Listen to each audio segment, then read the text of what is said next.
Saut is an interesting experience for me because I've gone there several times in my life. My father is actually from Hinch, which is really close by. It's the next town over. Going to Saut this time was more of a spiritual thing than it's been in the past. For me, one, because it's changed. There is this place to pray that didn't exist before.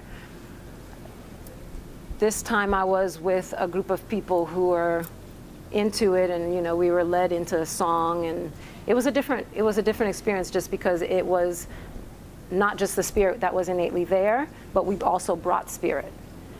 So that made it different for me. As a kid, it was a waterfall. As an adult, it was someplace spiritual for the country that I brought my children and husband to.